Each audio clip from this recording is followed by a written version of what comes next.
Captain Bennett. Major Cole's voice cracked across the field like a rifle shot. 300 soldiers froze. 10 days on my base, and not one word worth hearing.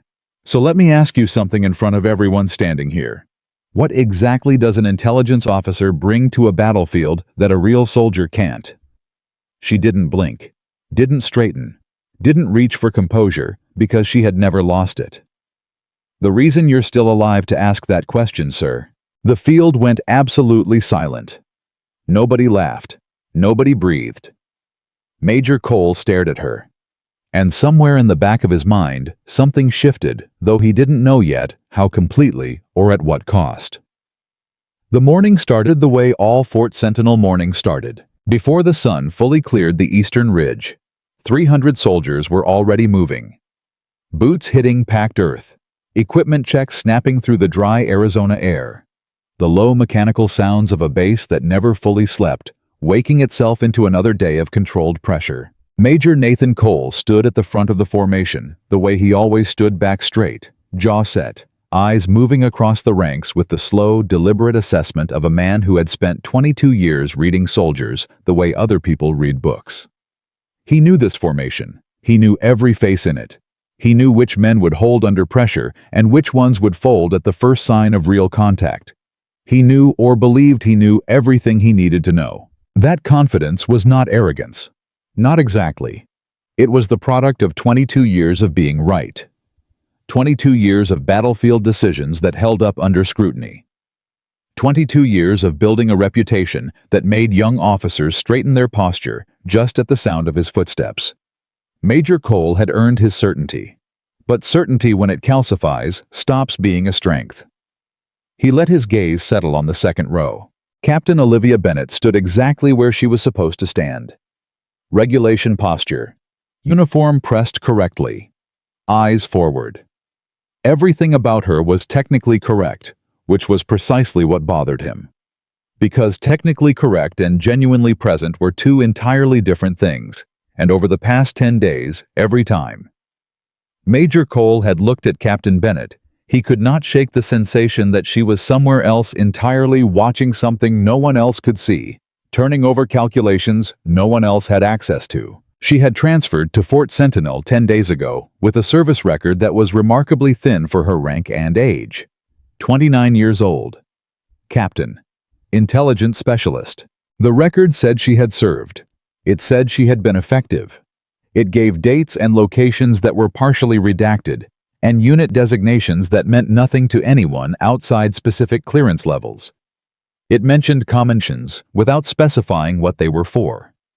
It was Major Cole had told his executive officer the night after her arrival, a record designed to tell you nothing.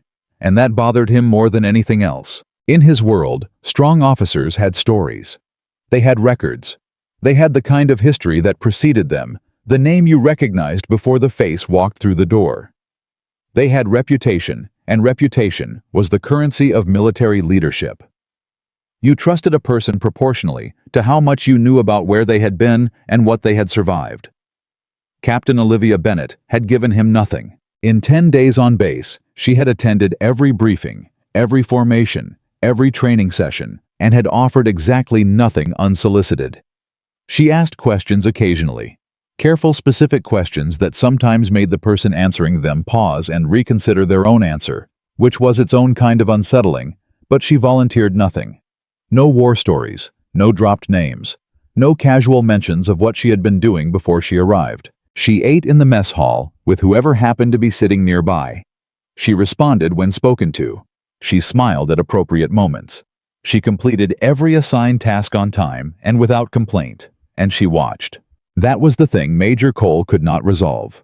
In every meeting, every briefing, every formation, Captain Olivia Bennett watched everything with a quality of attention that felt almost predatory. Not aggressive, not confrontational, simply focused. As though she was cataloging information the rest of them hadn't decided was worth noticing yet. Sergeant Marcus Hale had said it best 3 days after her arrival over coffee in the command building. "She's quiet, sir, real quiet, not shy quiet, more like..." He had searched for the word. Deliberate quiet. "You mean she's hiding something?" Major Cole said. I mean, she's listening for something, Hale said. Different thing. Major Cole had dismissed the distinction at the time. I was less sure about it now, standing at the front of the formation, watching her stand at attention with that particular quality of stillness that somehow managed to feel more present than everyone around her who was physically more animated. He made his decision. Later, when he tried to reconstruct what made him do it, what made him stop the entire monthly readiness evaluation and direct his attention to one officer in the second row, he could not produce a clean answer. He would tell himself it was an assessment tool. He would say he had been planning to challenge her publicly and evaluate her response under pressure. Both of those things would be partially true. But the honest answer, the one he would eventually arrive at, weeks later, with considerably more discomfort, was simpler.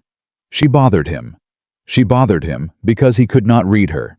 And things he could not read he tested until they broke open or broke down. "Captain Bennett," he said. Her head turned. Her eyes found his, still, level, waiting. "Step forward." She stepped out of the formation without hesitation.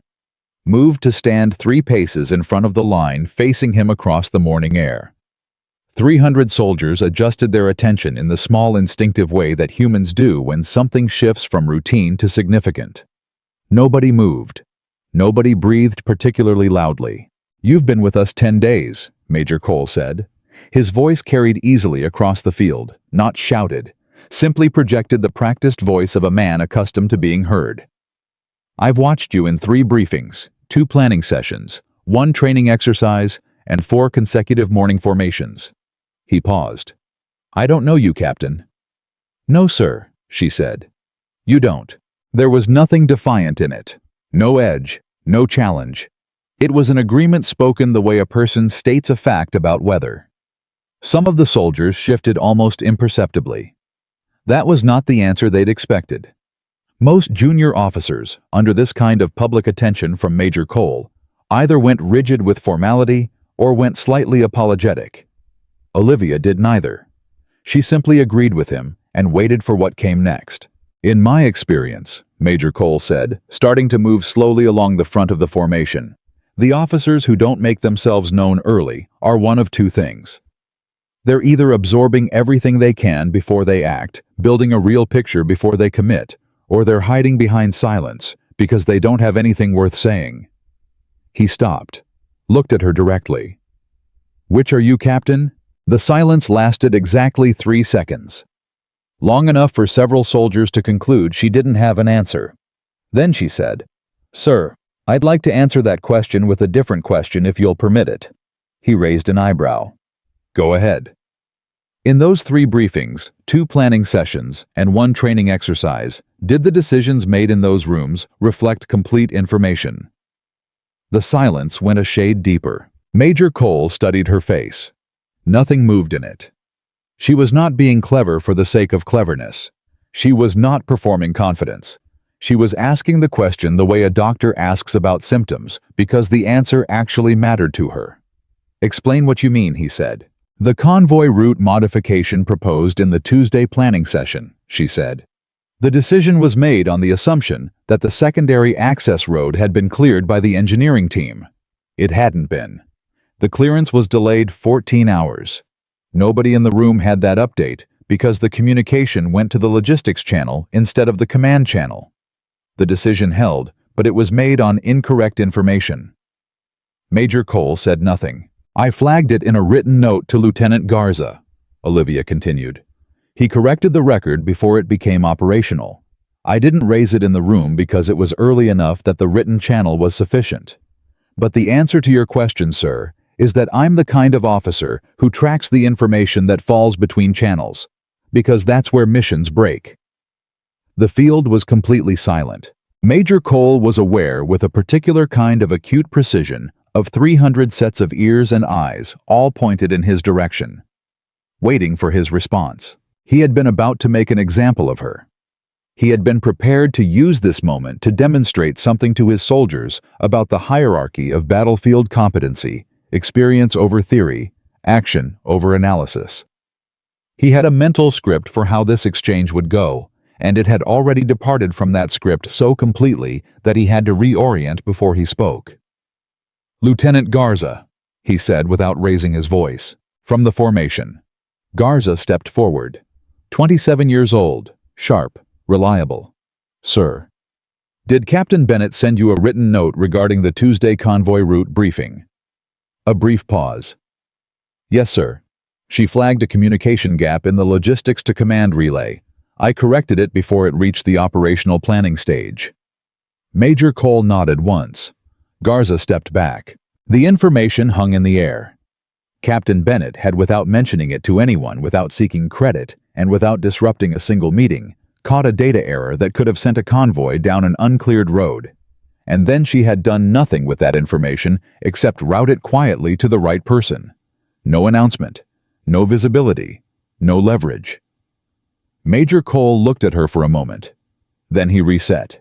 He had built a reputation on not abandoning his assessments at the first complication. He had made an evaluation of this officer, and one data point, however inconvenient, did not overturn a professional judgment. If he backed down from a public challenge based on a single anecdote, he would be teaching his soldiers something he did not want them to learn. "That's good procedural work," he said. "I'm talking about something different. I'm talking about the field." He turned toward the formation. "Sergeant Hale." Marcus Hale stepped forward from his position on the left flank. 6'1", 14 years in. The base's primary hand-to-hand combat instructor and one of the most physically formidable men at Fort Sentinel. He moved the way combat veterans move economically, without wasted motion, with a kind of permanent readiness that was simply the baseline of how his body existed in space. "Sir," Hale said, "the captain here tells me she understands battlefields," Major Cole said. "I want to see how she thinks in one. Set up a tactical assessment scenario, live field environment. The captain will command, and I want to see how she makes decisions when the room isn't giving her 14 hours to send written notes." There was a sound from the formation, not quite a laugh, but a collective exhale that carried the same social energy.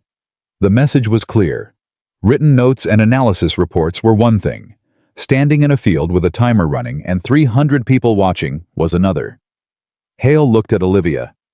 Olivia looked at Major Cole. "How long do I have to prepare?" she asked. "You have the time it takes Sergeant Hale to brief the parameters," Major Cole said. "Think fast." She nodded once, turned toward Hale. "Walk me through it." The scenario was designed to be difficult. Sergeant Hale had run this type of field assessment dozens of times. The structure was intentionally compressed, a simulated patrol route with 3 decision points, each carrying incomplete information, each requiring a command call under time pressure. The kind of situation that stripped away preparation and exposed the actual thinking underneath. It was, as Hale had explained to junior instructors on multiple occasions, designed to show you who somebody actually was. Most candidates approached it one of 2 ways. Either they moved aggressively, pushing through decision points, quickly accepting risk in exchange for momentum, or they hesitated, trying to gather more information than the scenario allowed, falling behind the timeline and losing control of the situation. Both approaches revealed something real. Both approaches could be coached. What the scenario almost never produced was a third response. But after Hale finished the briefing, Olivia stood looking at the layout for exactly 5 seconds. "Before I begin," she said, "I need to ask you something." Hale tilted his head slightly. "Go ahead." "This route," she said, tracing the marked path with her finger. "The scenario assumes a hostile element is approaching from the northeast. What's the wind direction?" Hale blinked. "It's a tactical assessment scenario, Captain.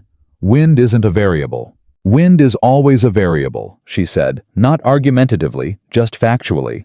"If this were real terrain, the approach from the northeast in current conditions would put any moving element upwind of our position at decision point 2.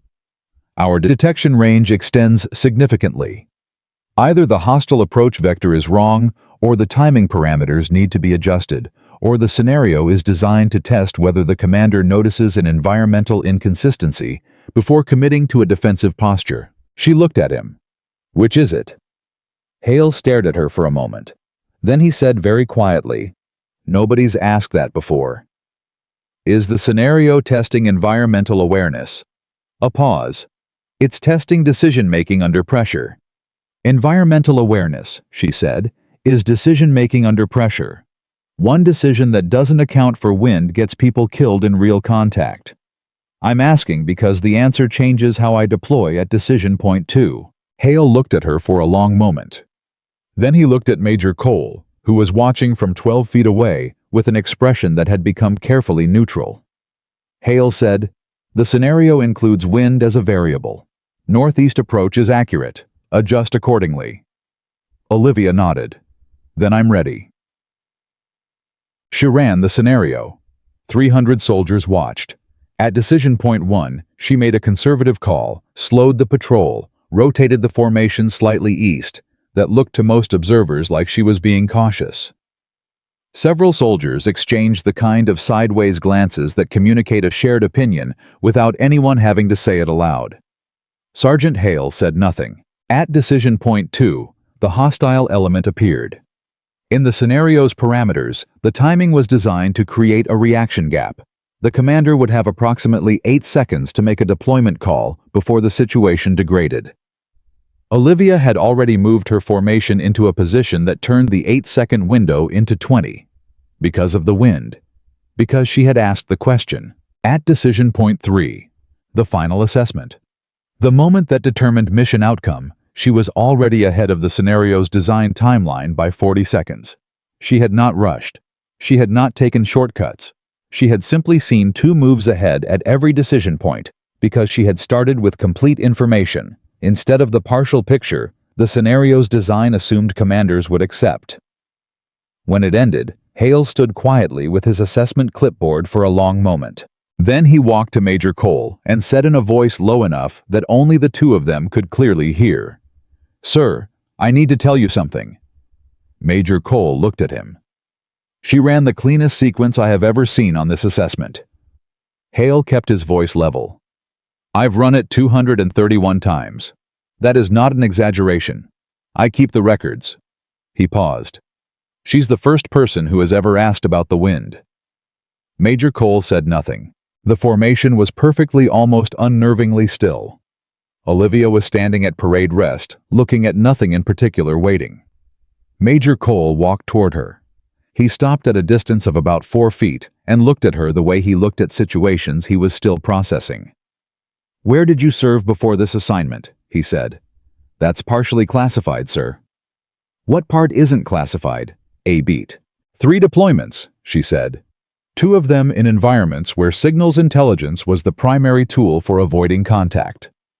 1 of them in an environment where we had contact every day for 7 months, and the only reason we didn't lose more people than we did was because my team was reading patterns before they completed." She paused. "I'm not here to impress you, Major. I was sent here because someone noticed a pattern, and my orders are to find out what it means." The silence stretched. "What pattern?" Major Cole said. It was not quite a question. It was the voice of a man who suddenly very clearly understood that the ground beneath the conversation had shifted. "I've been here 10 days, Olivia said. "I've been watching your base." She held his gaze. "Major, 3 things have happened in 10 days that individually mean nothing. Together they mean someone is watching you back." The formation had ceased to be an audience. It had become something else, 300 people holding very still, aware that the exchange in front of them had crossed from public evaluation into something that felt significantly more real. Major Cole said very carefully, "Explain." "A missing equipment log from the motor pool," she said. "Logged as a filing error. It wasn't a filing error. The pattern of which equipment entries are missing indicates someone was selectively removing tracking records for specific vehicles. A communication delay on the 3rd of this month between the command channel and the logistics channel, 4 minutes.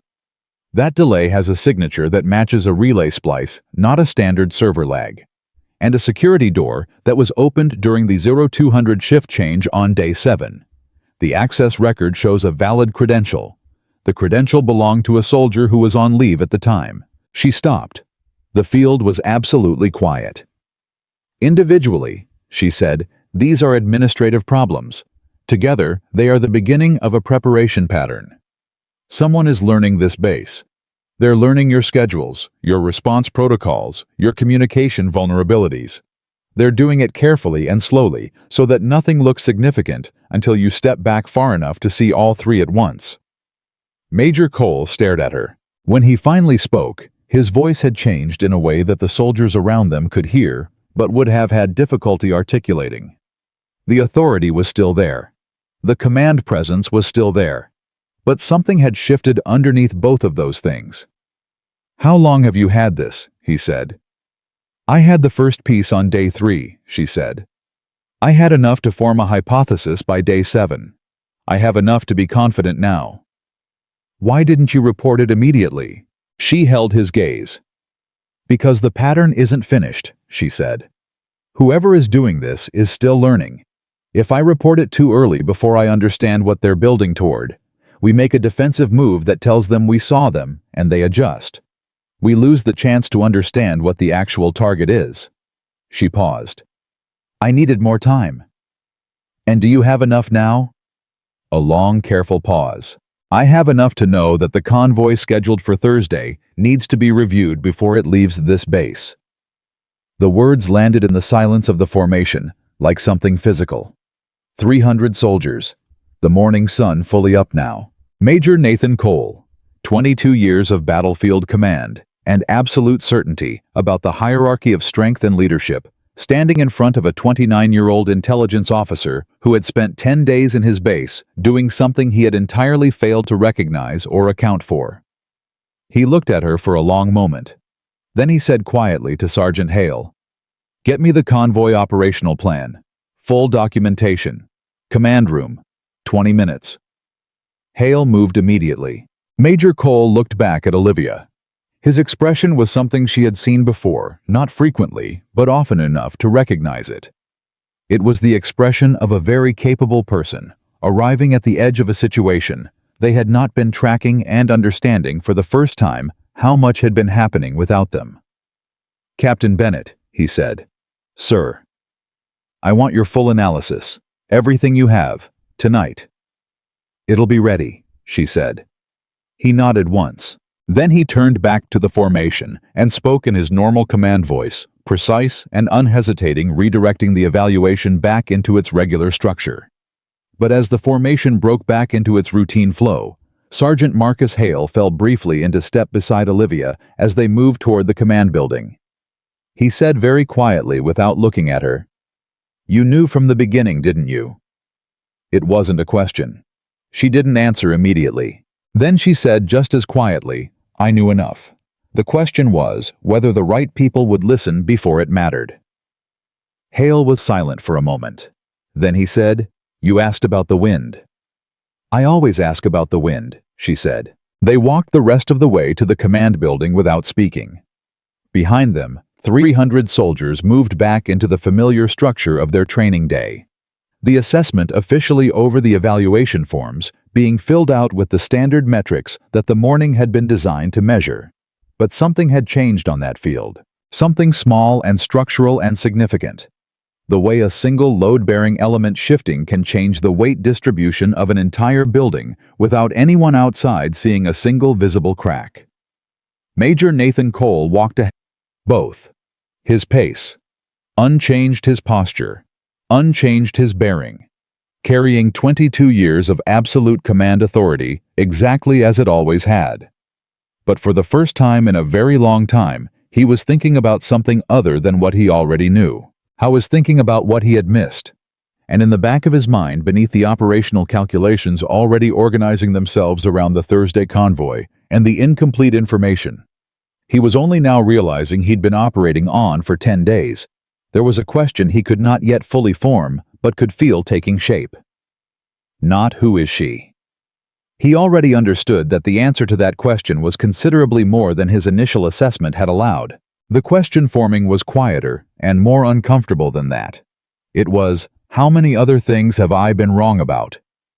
The command room went quiet the moment Olivia spread the documents across the table. Not the polite quiet of a meeting waiting to begin. The sharp, pressurized quiet of people who have just realized the conversation they thought they were walking into is not the conversation that's actually happening. Major Cole stood at the head of the table. Lieutenant Garza sat to his left. Captain Reed, the base's logistics commander, sat across from him with his arms crossed, and the particular expression of a senior officer who has been pulled out of his afternoon without adequate explanation and has not yet decided whether that was justified. Sergeant Hale stood near the door. Olivia stood at the center of the table, her hands flat on the documents she had placed there, and waited until every face in the room was looking at her. Then she said, "I'm going to show you 3 things. They're going to look unrelated. Stay with me until I finish, because the connection only becomes visible at the end." Captain Reed shifted in his chair. "Captain Bennett, I've got a full logistics review in 40 minutes. "I know," she said. "The Thursday convoy is part of that review, which is why I need 20 minutes of your time right now before that meeting happens." Reed looked at Major Cole. Major Cole said, "Let her finish." The reluctance in Reed's posture did not disappear, but he stopped talking. Olivia picked up the first document. A motor pool equipment log printed on standard base issue paper, the kind of form that crossed a dozen desks every week without anyone looking at it carefully enough to notice what was missing from it. 14 vehicle tracking entries, she said, logged over the past 3 weeks as administrative corrections. Routine re-entries after a software update that affected the base management system on the 17th. She set the page down. Except the software update only affected vehicles in the primary fleet. The entries that were corrected spanned both fleets. Garza frowned. "Could be a data migration error." "It could be," she said. "If the vehicles affected were random, they're not." She laid a second page beside the first. Every missing entry corresponds to a vehicle that runs a route touching the eastern perimeter. Not the northern route, not the logistics corridor. Specifically the eastern perimeter, which is the access approach to the staging area used for Thursday's convoy. The room absorbed this. Reed uncrossed his arms. "That could still be coincidence," he said, but his voice had dropped about half a register from where it had started. "It could be," she agreed. She picked up the third document. "This is a relay log from the communication systems. The 4-minute delay on the third, I mentioned it to Major Cole this morning. What I didn't mention was that when I requested the raw relay data from Specialist Torres in communications, I found something embedded in the delay signature." She placed the page on the table. "It's not a server lag pattern. Server lags have a specific shape: gradual onset, sustained interruption, gradual recovery. This delay has a flat interruption with clean edges on both sides. That's not a server failing.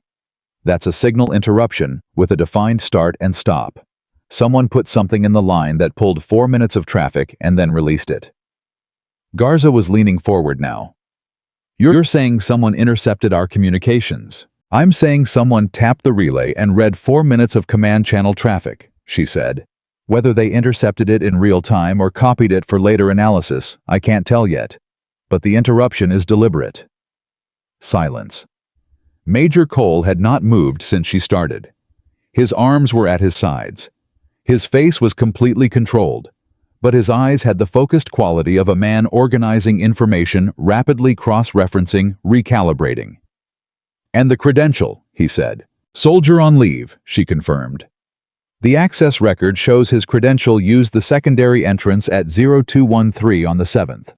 I spoke to him by phone yesterday. He was in Phoenix, has been since the 4th. She paused. "Someone cloned his access credential and used it during the shift change window, the 8-minute gap between the outgoing and incoming security rotation when the monitoring overlap is at its lowest." Reed stood up, not in anger. In the way a person stands up when they need to move, because staying still has become physically difficult. "Someone has been inside this base," he said. "Someone has been inside this base," she confirmed. "Or someone on this base has been providing access. I don't know which yet." The distinction hit the room differently than anything that had come before it. Because the first possibility was an external threat, hostile outside something you could organize a response against. The second possibility was something else entirely. Something that put every face in that room in a different kind of proximity to the problem. Reed looked at Major Cole. Sir. I know, Major Cole said very quietly. Olivia waited. Major Cole looked at the documents on the table for a long moment. Then he looked at her. What does this connect to you? Said the convoy. The convoy route was finalized 8 days ago, she said. The route file was distributed to 7 people in this command. Within 48 hours of that distribution, the communication delay happened. Within 72 hours, 2 more motor pool entries went missing. She kept her voice level. The sequence matters. The convoy route went out. 48 hours later, someone used the communication tap.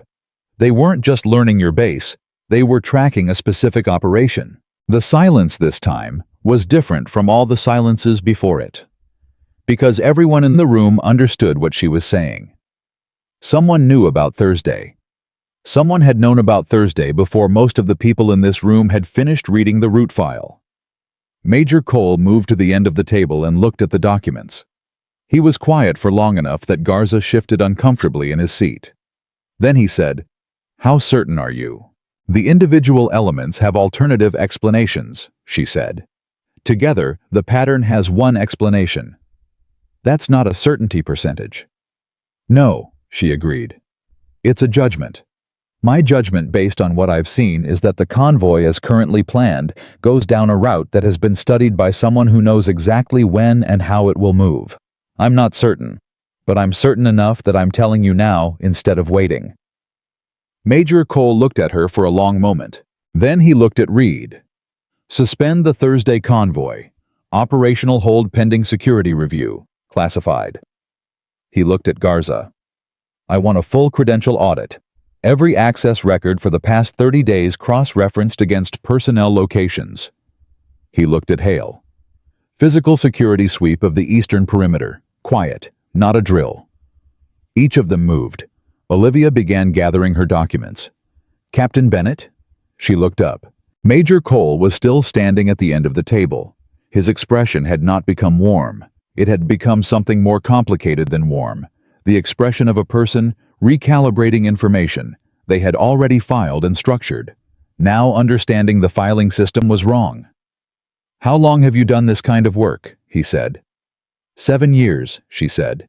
"And you were sent here specifically, not rotated in?" "Yes, sir." "By whom?" A pause. "That's classified," she said. "But I can tell you it was someone who saw the same pattern I'm showing you from a different vantage point, and decided the base needed someone who could find it from the inside." Major Cole nodded once, very slowly. "Why didn't you come to me on day 3? The question was direct. No edge to it. Genuine. Olivia looked at him for a moment before she answered. "Because on day 3, I was the officer you challenged in front of your formation this morning," she said. "Someone you'd already decided was theoretical. Someone who belonged behind screens." She kept her voice level, not accusatory, just factual. "If I had walked into your office on day 3 with half a pattern and a hypothesis, what would you have done with it?" The silence lasted about 4 seconds. It was the most honest silence in the room all afternoon. Then, Major Cole said very quietly, "Dismissed, Captain." She picked up her documents and walked out. Hale held the door. As she passed him, he said so quietly, only she could hear, "He's going to think about that question all night." "Good," she said, and kept walking. The hallway outside the command room was empty. Her footsteps were even and unhurried. She turned left, moved through a connecting corridor, and was halfway to the intelligence section when she stopped. Not because anything had changed, because she needed a moment. 7 years of this work had taught her how to present information without showing what it cost to carry it. How to stand in rooms full of people who had already made their assessment of her and deliver findings anyway, calmly, clearly, without letting any of the tiredness underneath show in her voice. She was good at it. She had gotten very good at it. But she stood alone in that corridor for exactly 30 seconds. Eyes closed, one hand pressed flat against the wall, and let herself feel how heavy it was to carry something important for 10 days, while everyone around you has decided you don't have anything worth listening to. Then she opened her eyes, straightened up, and walked the rest of the way to the intelligence section. There was still more work to do. Because she hadn't told them everything yet. She hadn't told them because the piece she was still building was the most dangerous one. Not the communication tap. Not the credential clone. Not the motor pool entries. What she hadn't told them was the part that had kept her awake for 3 of the past 7 nights. The part that suggested this wasn't a random selection. The part that suggested whoever was watching Fort Sentinel had specifically chosen it because of what was moving through it. Not what was stored here. What was passing through. And Thursday's convoy was not carrying the standard logistics inventory that appeared on the official route documentation. She knew this because she had found a second document trail fragmented, embedded in the same administrative system, where the motor pool entries had been altered that described a secondary cargo manifest. Classified at a level that should not have been in the base management system at all. Something that had been quietly routed through Fort Sentinel's logistics infrastructure in a way that kept it off the primary inventory. Something that someone on the outside clearly already knew about. She sat down at her desk in the intelligence section, opened her secured laptop, and pulled up the file she had been building since day 4. The question was not whether the convoy was a target. The question was, who on the inside had told them what to target, because the secondary manifest was not findable through external surveillance. Someone had passed it outward. Someone inside this base with clearance. Access to a document that should not have existed in this system had told an outside party what Fort Sentinel was carrying on Thursday. She stared at the file. The list of people with access to that document level was not long. She started counting. She had already been counting. She had been counting since day 5 when she first found the edge of the secondary manifest and understood what she was looking at. She had been building the access list, cross-referencing it against behavior patterns, communication anomalies. The small tells that people left when they were doing something they knew they shouldn't be doing, but had convinced themselves was justified. And she had a name. She had had a name for 2 days. The problem with having a name was that the name was attached to someone with 14 years on base, a clean service record, commendations on the wall, and the trust of every person in the command structure above and below them. The problem with having a name was that presenting it without airtight evidence didn't bring down the insider. It warned them. And a warned insider was infinitely more dangerous than an unwitting one, because a warned insider could remove evidence, alter records, destroy the document trail. She had spent 10 days building and walk away, leaving nothing behind except her unsubstantiated accusation and her already difficult credibility as the quiet 29-year-old who no one had taken seriously since she arrived. She had one shot at this. She had known since day 5 that she had one shot, which meant she needed everything in place before she moved.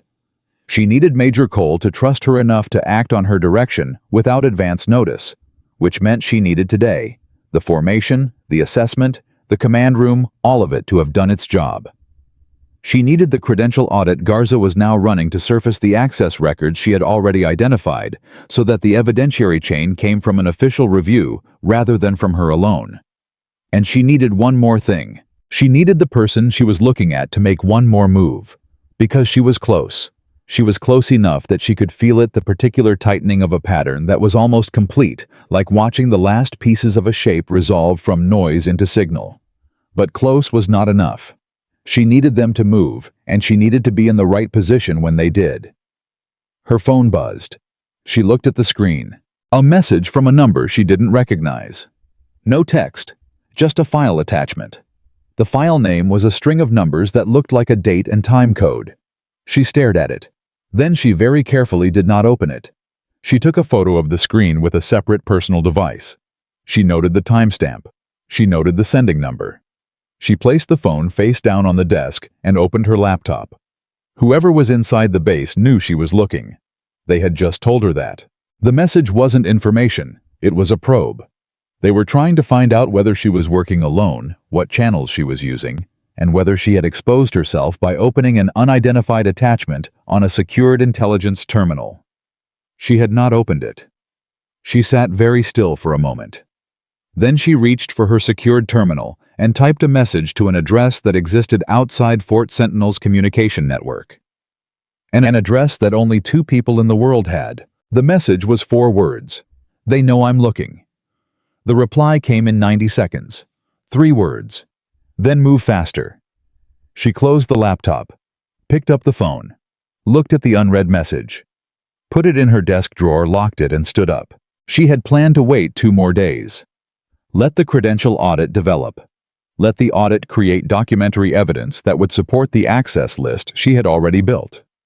Let the process do the evidentiary work so that when she walked into the command room with a name, the name was surrounded by documents that couldn't be dismissed. She didn't have 2 more days. She walked to the door of the intelligence section, opened it, and went looking for Sergeant Hale. She found him at the far end of the corridor, coming back from the direction of the perimeter security briefing. His face carrying the controlled expression of a man who has just been handed something he is still processing. He saw her. He stopped. Something in the way she was walking made him wait without speaking. She reached him and said quietly, "I need to talk to Major Cole, tonight. Not tomorrow morning, tonight." Hale looked at her face. "How bad?" he said. "Bad enough that the convoy is the least of it," she said. He held her gaze for exactly 2 seconds, then he turned, already moving toward the command building. "I'll get him," she followed. And in the back of her mind, running parallel to everything else, was the quiet calculation she had been running since day 5 and had never stopped running. The access list had 7 names on it. She had eliminated 5. 2 remained. One of them was the insider. One of them was someone who had been in that room this afternoon, sitting at the table, listening to everything she'd said. Listening and calculating how much time they had left. She walked toward the command building and thought about which of the 2 remaining names had been the most careful about their expression when she laid the motor pool documents on the table. Because people who have genuinely nothing to hide don't manage their expressions. Only people who know what the documents mean before you explain them. Only one face in that room had shown her something interesting in the half-second before professionalism reasserted itself. One face. One name.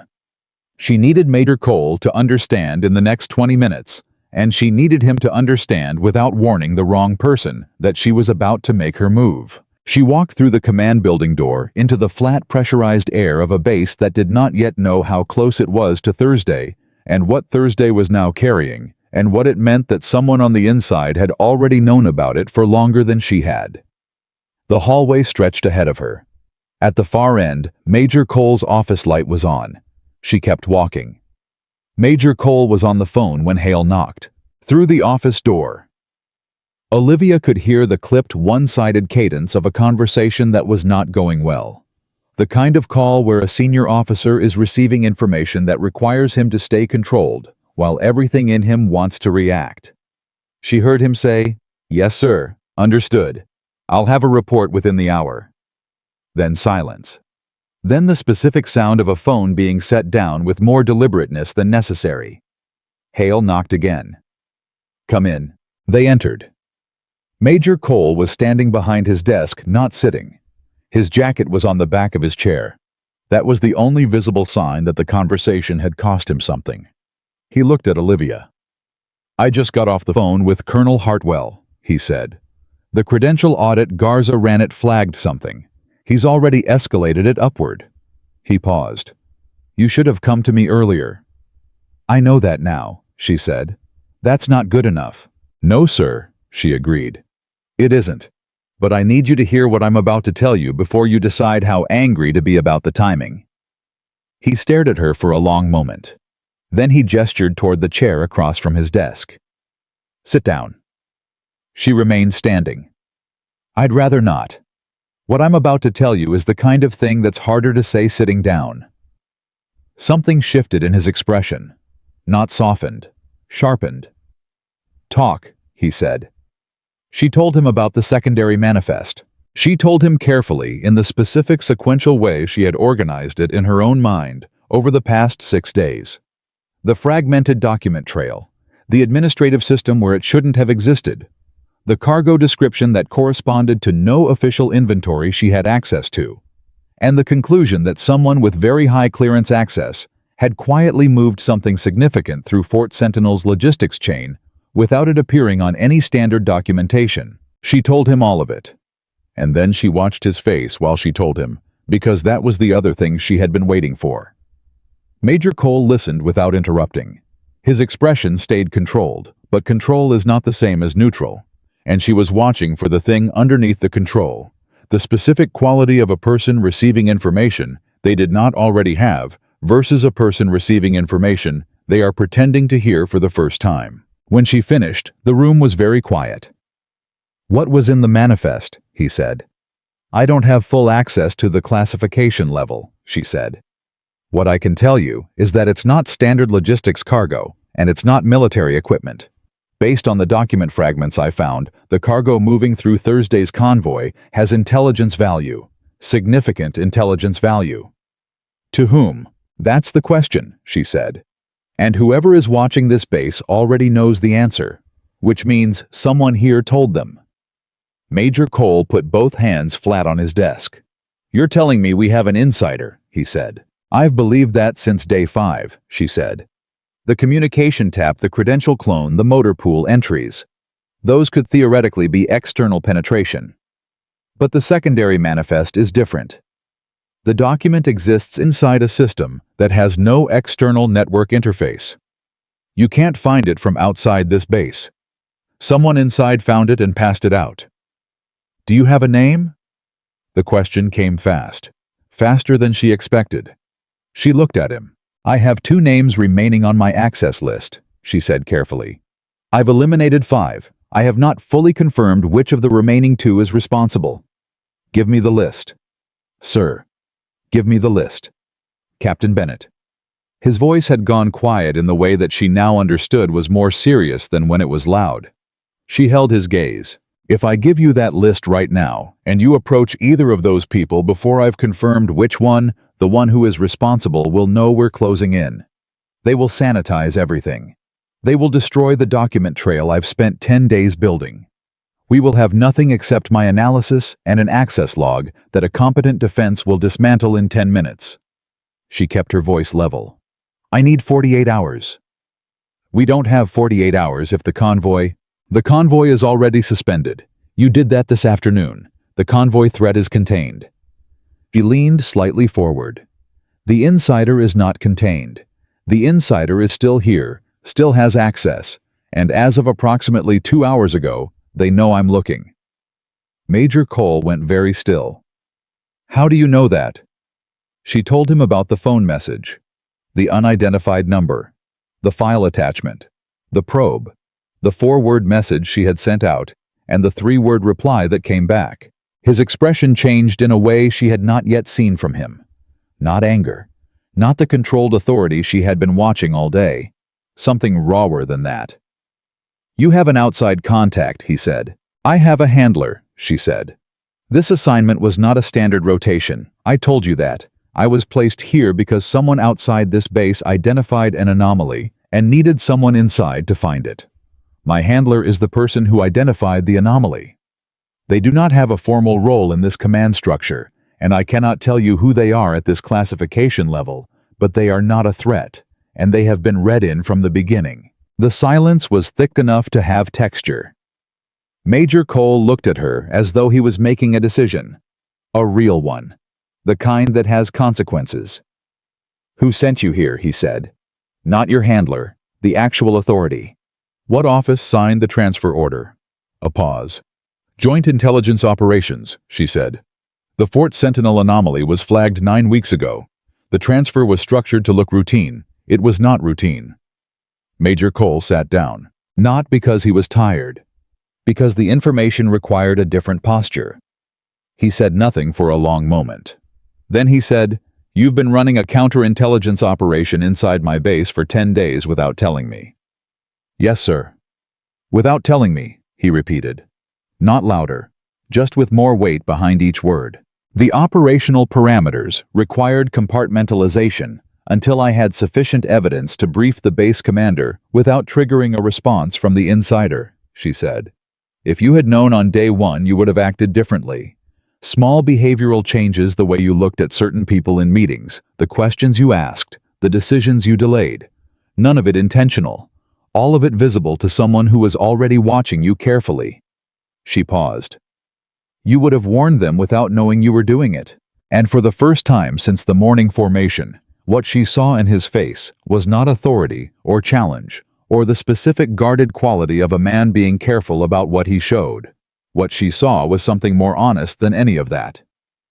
"How old were you," he said, "the first time you ran one of these?" She looked at him. 23. And it worked. The pause before her answer was the first time all day that she had taken longer than she needed. "No," she said. "It didn't." He waited. She said, "I identified an insider in a forward command structure. I was 23. I had the analysis. I had the access list. I had narrowed it to one name." She kept her voice flat, the way you keep your voice flat when the thing you're describing still has teeth. "I needed one more day to confirm. My supervisor at the time decided the existing evidence was sufficient and briefed the base commander directly." "What happened?" "The insider heard about the briefing before it concluded," she said. "They had a friend in the room. They were gone within the hour. The convoy they had been tracking, a different convoy, different base, different country, moved 2 days later. It was ambushed at the exact position that the insider had identified before they left." She stopped. 11 soldiers. 3 of them had been in my unit." Major Cole said nothing. The room was very still. "That is why I take 48 hours, she said. "That is why I build the complete chain before I move.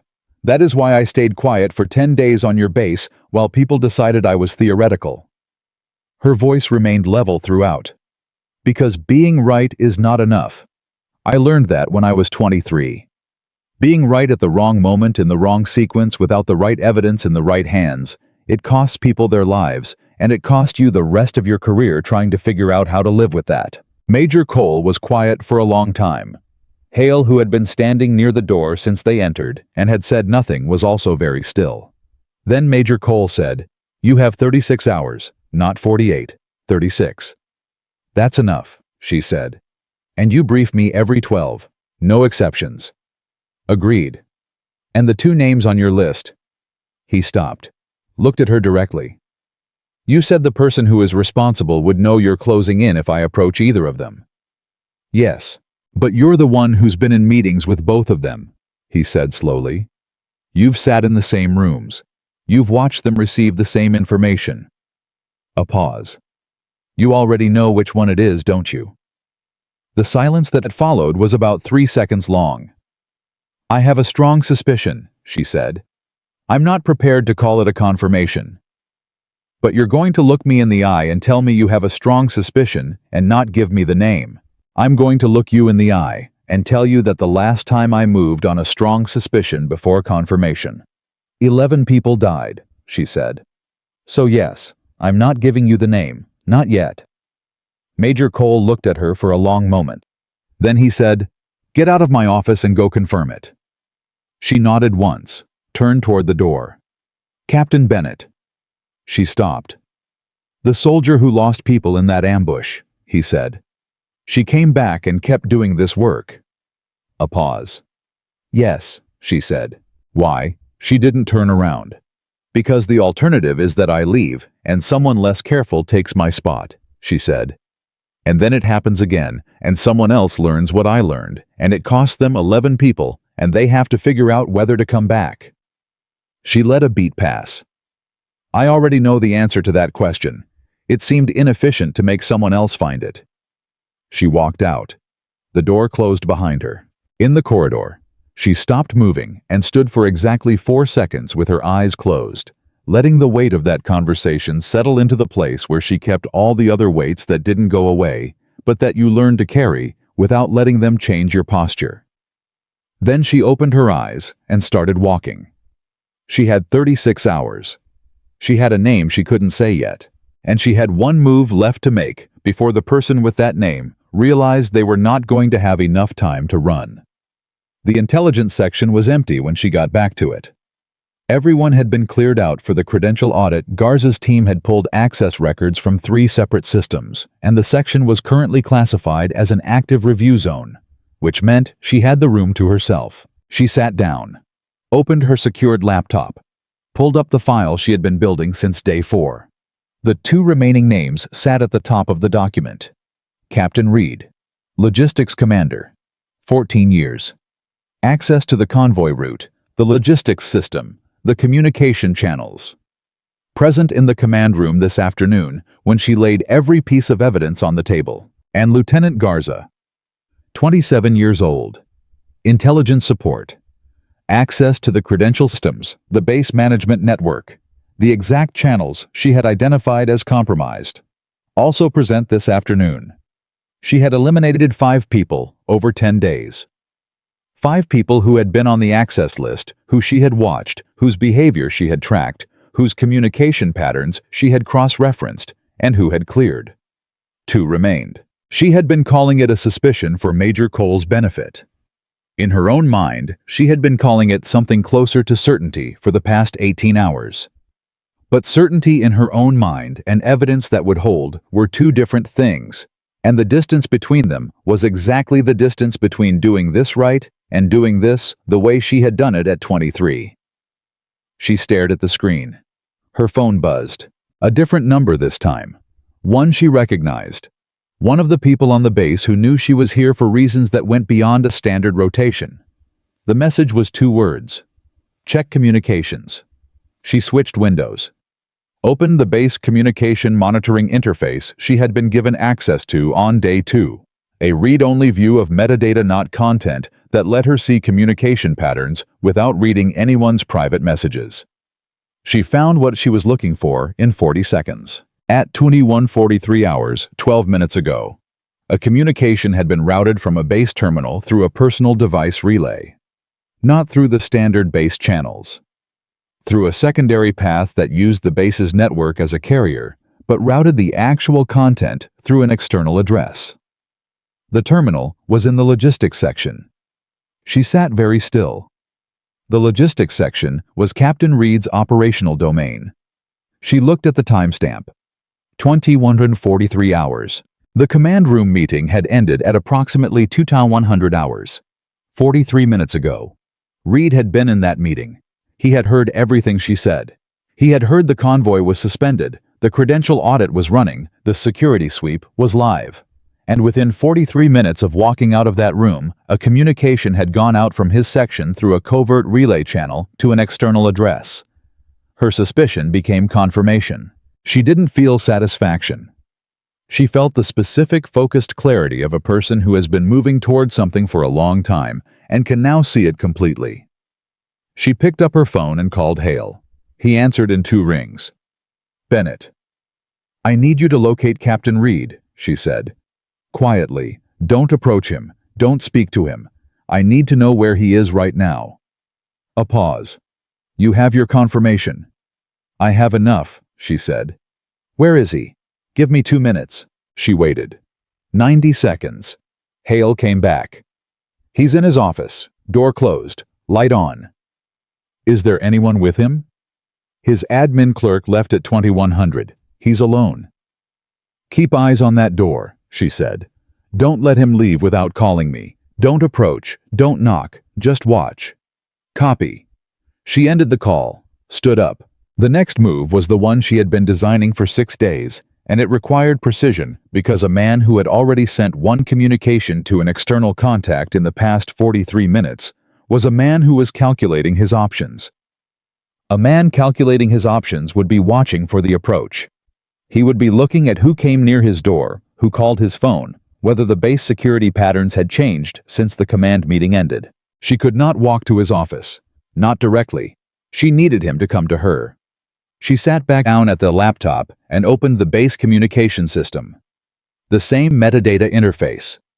She composed a notification through an official channel, a standard logistics flagging system, the kind of automated alert that Reed's section received multiple times a day. The notification said that a discrepancy had been found in the Thursday convoy logistics documentation and required Captain Reed's review and signature before the operational hold could be formally recorded. Standard procedure. The kind of administrative step that required the logistics commander's direct authorization. She routed it through the official system with a timestamp that made it look like an automated generation from the audit process. She sent it. Then she stood up, moved to a position in the intelligence section where she had a direct line of sight to the corridor that led from Reed's office to the administrative processing room, and she waited. 4 minutes. 5. Then footsteps in the corridor. Captain Reed walked past the open doorway of the intelligence section at 22:01 hours, moving toward the administrative processing room, a tablet in his hand, his expression carrying the particular controlled neutrality of a person who is performing normalcy while running calculations underneath it. He did not look into the intelligence section as he passed, but she saw his face, and she had been watching faces for 7 years. He was afraid, not panicked, not obvious. The fear was deep and controlled and layered under professionalism, the way a person covers a wound that hasn't stopped bleeding by walking at a normal pace. But it was there. She waited 10 more seconds. Then she picked up her phone and called Major Cole. He answered immediately. "I have confirmation," she said. "Captain Reed, I need you in the administrative processing room in the next 3 minutes, and I need you to bring Hale." "You're certain?" "He sent an external communication 43 minutes after our meeting ended," she said, "through a covert relay from his section. He's walking to the admin processing room right now because I routed a logistics notification to bring him there. We have a 3-minute window before he finishes looking at the notification and realizes it's not an authentic system alert." 3 minutes, Major Cole said. "Yes, sir." The phone disconnected. She walked to the door of the intelligence section, looked down the corridor, and started moving towards the administrative processing room. She had 36 hours. She was using 3 minutes of them. Reed was standing at the processing room terminal when she walked in. He looked up. His face registered the specific micro-sequence she had been watching for recognition assessment. A fraction of a second, where the calculation was visible, and then the professional mask coming down over all of it. "Captain Bennett," he said. "What brings you down here?" "The same thing you're here for," she said. She moved to stand on the other side of the terminal. "The logistics notification." "Right." He looked back at the screen. "Seems like a system-generated flag, probably the audit process." He scrolled. "I don't see an actual discrepancy." "No," she said. "You wouldn't." He looked up. She held his gaze. He was 14 years in. He was experienced. He was smart. And in the specific electric half-second that followed, he understood. She could see the moment he understood. His jaw tightened almost imperceptibly. His breathing didn't change. His posture didn't change. But something in his eyes shifted from the performance of normalcy to something much more honest and much more cornered. And for just a moment, she saw underneath the 14 years to the person who had made a decision somewhere along the way that he couldn't undo. "You sent a communication at 21:43, she said quietly. "Through a relay from your section, to an external address, within 43 minutes of a command meeting where you heard everything we know." He said nothing. "The people you contacted," she said, "are the same people who have been watching this base, who tapped our communications, who cloned a soldier's credential, who moved something through our logistics chain that shouldn't be here." She paused. "And you told them what we know. Which means you've been telling them things we know since before I arrived." His hands were still on the terminal. He was very quiet. "Captain Reed," she said. He looked at her. "The communication you just sent is already logged," she said. "The relay path is already documented. The external address has already been flagged to a counterintelligence team that is not on this base." She kept her voice completely level. "There is nowhere left to go with this." The door opened behind her. Major Cole walked in. Hale was a step behind him. Reed looked at Major Cole with the expression of a man who has been carrying something for a very long time and has arrived at the moment where the weight of it becomes irrelevant because the carrying is over. He said very quietly, "I want a lawyer." "You'll have one," Major Cole said. His voice was controlled in a way that had nothing to do with calm. "First, you're going to tell me what was on that convoy." Reed looked at the floor, then he looked up, and what he said next was the thing that made the room go completely still. Not because it was shocking exactly, but because it confirmed the thing that Olivia had not been able to fully articulate even to herself for the past 6 days, the piece of the pattern that had been sitting just outside the reach of her evidence. He said, "It wasn't about the cargo." A pause. "Then what was it about?" Major Cole said. Reed looked at Olivia. It was about her, he said. It was always about her. The silence that followed lasted about 4 seconds. Then Olivia said very quietly to no one in particular, "I know." And she had known. Not on day 1, not on day 3, not even on day 5 when she first found the secondary manifest and felt the shape of something larger underneath the surface of what she was looking at. But somewhere around day 7, when the probe message arrived on her phone, and she understood that whoever was watching the base was not just watching the base. She had begun to understand that the pattern had a different center than she had been calculating around. The convoy was not the target. She was. And Fort Sentinel was not the location of the operation. It was the location where the operation was designed to find her. The word landed in the room like a stone dropped into still water. Her. Hale moved first. Not toward Reed, toward Olivia. A half-step instinctive, the kind of repositioning a trained soldier does when the threat geometry of a room suddenly changes. He didn't touch her. He simply moved so that he was no longer between her and the door, but beside her, which was a different thing entirely.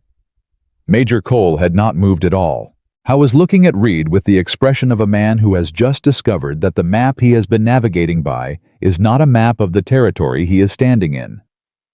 "Explain that," Major Cole said. Reed looked tired. Not guilty tired, not afraid tired, but the specific exhaustion of a person who has been holding something upright through sheer effort for a long time and has just been told they can put it down. There was something almost like relief in his face, and that was the most disturbing thing about it. More disturbing than the admission, more disturbing than anything else in the room. "There's a network," Reed said. "Not a foreign government, not a traditional adversary. A private intelligence organization. They've been tracking joint intelligence operations assets for 3 years, specifically the analytical units, specifically people who find patterns." He paused. "They don't want to destroy those people. They want to acquire them." Olivia said nothing. "They identified Bennett 2 years ago," Reed continued, "after an operation in Eastern Europe where she burned a network that had been running for a decade. They spent 6 months building a profile. Then they spent a year trying to find a path to her." He looked at the floor. "She moves too much. She doesn't stay anywhere long enough to establish contact. Standard approaches don't work on someone who reads patterns for a living." "So they built a situation," Major Cole said. "They built a situation," Reed confirmed. "Something that would require her specific skill set, something that would place her in a controlled environment with known access points, known personnel, known communication infrastructure." He looked up. "Fort Sentinel wasn't chosen randomly. It was chosen because I'm here." The room processed this. "How long?" Major Cole said. Reed looked at him. "How long have I been working with them?" "Yes." A pause. 2 years. Major Cole's jaw tightened. The only visible response. But Olivia had been watching his face carefully for 17 hours. And she saw what it cost him, not just the information, but the proximity of it. 2 years.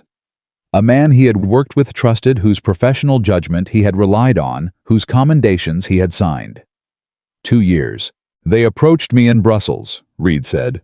"I was at a logistics conference. It wasn't dramatic. There was no blackmail, no leverage, no threat.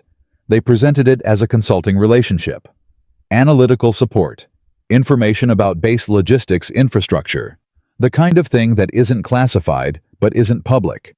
General operational rhythms." He stopped. It escalated. It always escalates. By the time I understood what I was actually doing, I had already given them enough that stopping wasn't a real option. "And the secondary manifest," Olivia said. Reed looked at her. "That was their ask 6 weeks ago. They knew something significant was moving through Fort Sentinel's logistics chain. They needed confirmation of what it was. I found the document, photographed it, and passed it." He paused. "That was the operation. That was what they were building toward, not stealing the cargo. Using the cargo as bait. If there's something sensitive moving through Fort Sentinel joint intelligence operations, we'll send their best analytical asset to make sure it moves safely." He looked at her with something that wasn't quite an apology and wasn't quite an explanation.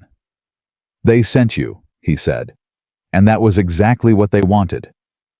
The silence in the room had a different quality now. Not the silence of shock, not the silence of processing, but the silence of a situation that has resolved into its true shape, and everyone is now seeing the whole thing for the first time. Olivia looked at Reed for a long moment. Then she said, "What did they want from me specifically?" "To meet you," he said. "To make contact. To present an offer." He hesitated. "They have people everywhere, Bennett. Analysts, former intelligence officers, people who left government service voluntarily or otherwise. They find the best people, and they offer them something government service never will." "Which is what?" "Resources without bureaucracy," he said quietly. "The actual ability to act on what you find. No committees, no clearance ladders, no missions that get shut down because they're inconvenient politically. You find a pattern, you give them the analysis, they move." He paused. "They wanted to make you that offer directly." Olivia said, "And you believed I would consider it." "I believed anyone who'd had 11 soldiers killed because their supervisors didn't move fast enough would at least consider it," he said. The room went very quiet. Nobody had told him about the 11 soldiers. She had told Major Cole in this building less than 3 hours ago. That conversation had taken place in a closed office with 2 people in it. Her mind moved fast, not with panic, but with the cold, precise acceleration of a person recalculating a threat map in real time. She looked at Hale. Hale's eyes were already moving to the room's corners, the door, the communication panel on the wall. She looked at the communication panel. It was a standard base intercom unit. Standard issue. The kind of thing that existed in every administrative room on every military installation, so familiar it became invisible. She walked to it in 4 steps and pulled it off the wall. Behind it, attached to the back of the housing, with a piece of electrical tape and a signal transmitter, small enough to sit in the palm of a hand, was a listening device. The room had been live since before any of them walked in. Hale said very quietly, "Hell." Major Cole said nothing. Olivia held the device in her hand and thought through the timeline with the rapid sequential clarity that came when everything crystallized at once. The logistics notification she had routed to bring Reed here. Her own conversation with Major Cole in his office, which was separated from this room by 2 corridors and a fire door, and had not been compromised, or the people listening through this device would have known she was already closing in, and Reed would have run before she sent the notification. But this room had been live, which meant they had heard everything Reed just said, which meant they already knew the operation was finished, which meant they were already moving. "Major Cole," she said, her voice crisp and fast. "I need base communications locked down. External relay, personal devices, everything. Right now. Not in 5 minutes." He was already reaching for his radio. "And I need someone physically at the eastern perimeter gate," she said. "Not a call. A body." "Hale," Major Cole said. Hale was out the door before the word finished. Olivia looked at Reed. "Who is the contact on the outside, the person you were communicating with tonight? Name?" "I only have a call sign," he said. "Meridian. I've never had a real name." "Where are they physically? Are they near this base?" A pause. "I don't know. I communicated through the relay. I don't know their location." She believed him. The relay architecture she had identified was specifically designed to prevent any individual node from knowing the geography of the network. It was sound counterintelligence design. It meant Reed genuinely had no location information to give her, which meant she had to find the contact through the transmitter she was holding. She turned the device over in her hand. It was not military hardware. It was not standard intelligence community issue. It was commercial components assembled with significant technical skill. The kind of construction that indicated someone who knew exactly what they were doing and had the resources to do it properly. She took out her phone and called the external number, the one that only 2 people in the world had. Her handler picked up in 1 ring. "The room was live," she said. "They've heard everything. Transmitter in the administrative processing room, commercial components. I'm sending you a photo. I need a signal trace on the active relay. The transmitter has been broadcasting, and if their people are still monitoring, they're still connected. Sending it now," she said, photographing the device. "And I need you to understand something. They built this entire situation to find me. Fort Sentinel, the secondary manifest. Read all of it was a funnel. A pause on the other end. I know, her handler said. She went still. The word had the specific quality of information that has been held back, not hidden maliciously, but held in reserve for the right moment. The specific quality of a person who has known something and has been waiting to see whether the person they're talking to would arrive at it independently. You knew, she said. I knew the network existed and that they had identified you as a target, her handler said. I didn't know Fort Sentinel was the specific operation. When the anomaly here was flagged, I believed it was a genuine threat to the convoy. I placed you here because you were the right person for the genuine threat. A pause. I understood the possibility that the genuine threat was also a mechanism. I chose to send you anyway. Because you thought I could handle both. Because I knew you were the only person who would find both, he said.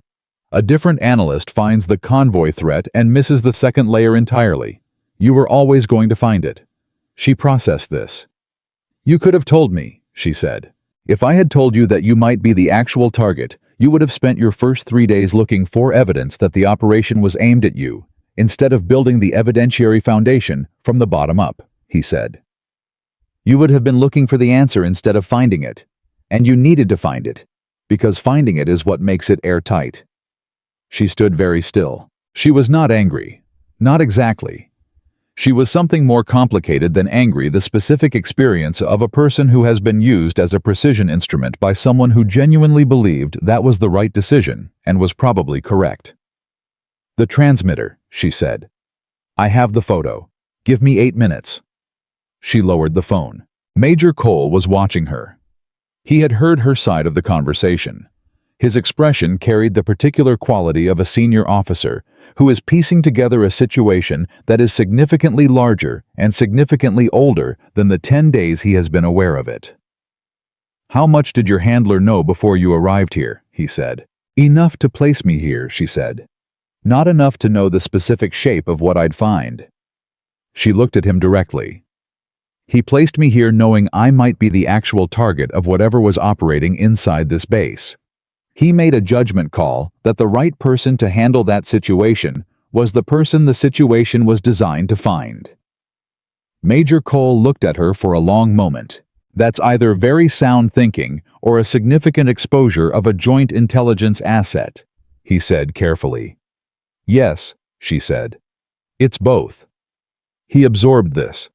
Then he said, Are you all right? The question surprised her. Not the words, the tone. The genuine, direct, unguarded quality of it. Major Nathan Cole, 22 years of command authority and public certainty, asking a 29-year-old intelligence officer if she was all right with no performance in it, no management of perception. Simply a person asking another person a real question. She looked at him. I'm functional, she said. That's not what I asked. She held his gaze for a moment. No, she said honestly. I'm not completely all right. I've just found out that an operation I thought I was running was also being run on me, and the person I trust most in this professional context knew that was possible and sent me in anyway. She paused.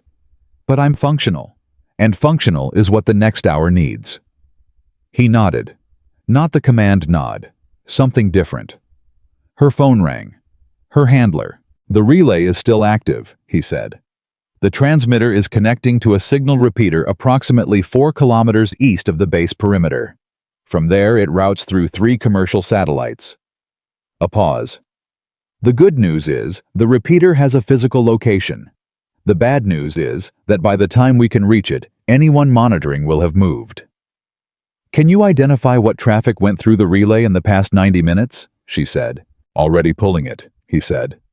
Bennett, there's something else. She waited. The network meridian. Whatever Reed called them. Their interest in you isn't entirely what Reed described, he said.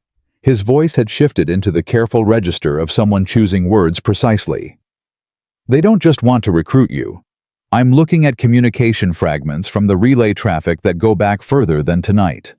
There are references to your previous work, specifically the operation 6 years ago, the one where you were 23. She went very still. They were watching that operation, she said.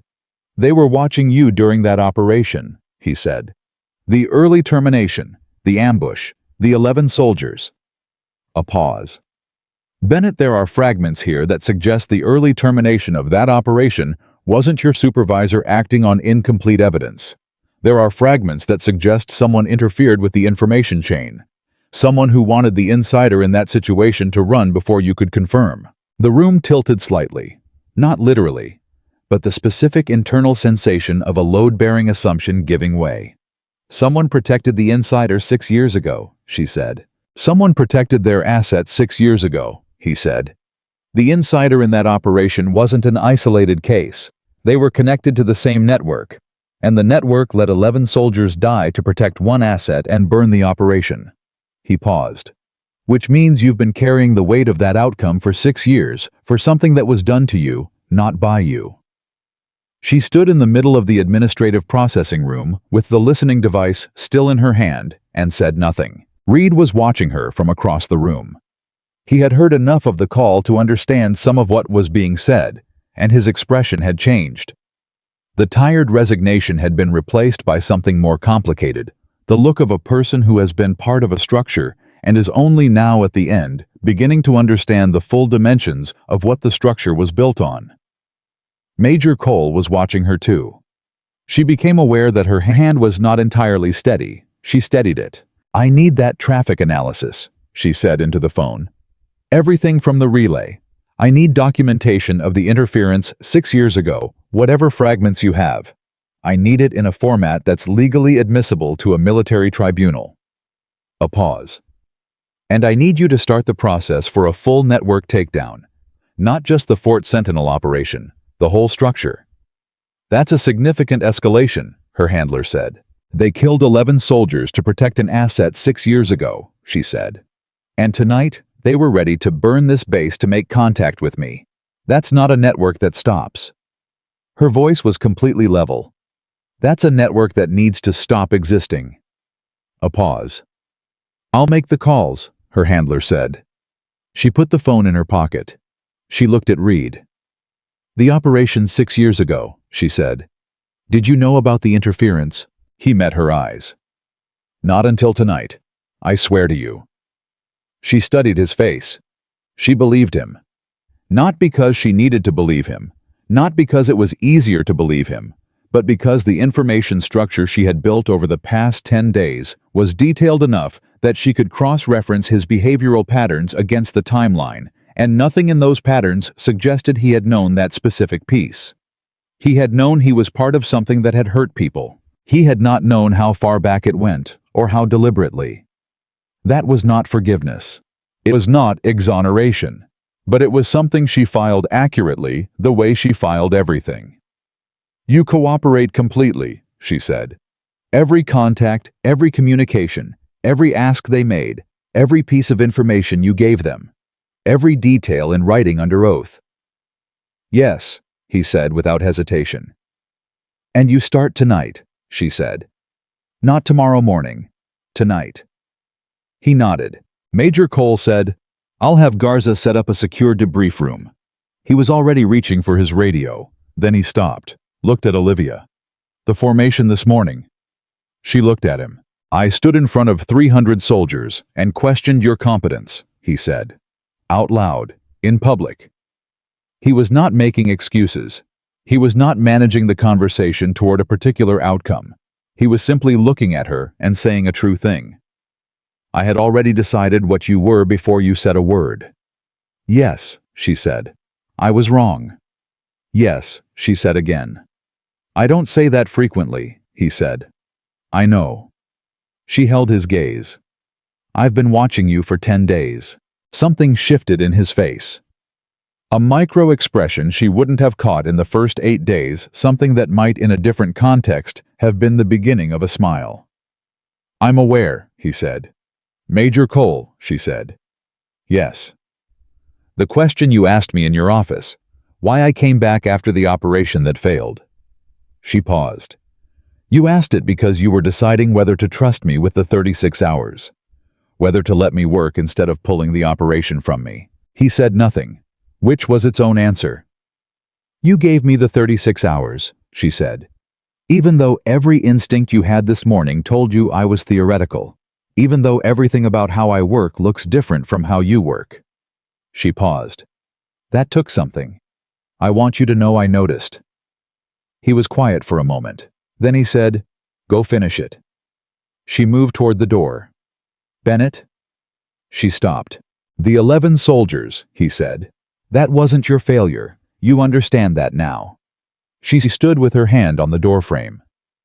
"Understanding it and feeling it are different timelines," she said quietly. "But yes, I'm starting to understand it." She walked out. The corridor was empty. Somewhere in the base, Hale was at the eastern perimeter. Garza was running the credential audit that was now the least complicated thing happening tonight. Reed was about to spend the next several hours dismantling everything he had built with Meridian from the inside out, which was the most useful thing he could do, and which he knew it. She walked toward the intelligence section. Her phone buzzed. A message from her handler. Not words this time, a file. Encrypted with a decryption key embedded in a format only her device could read. She opened it. It was the relay traffic analysis. 47 pages. And on page 3, in a fragment of communication that had been routed through the Fort Sentinel relay 7 weeks ago, before she arrived. Before anyone here knew she was coming, was a phrase that made her stop walking. When she arrives, the approach window is 14 days. After that, the exposure risk exceeds the acquisition value.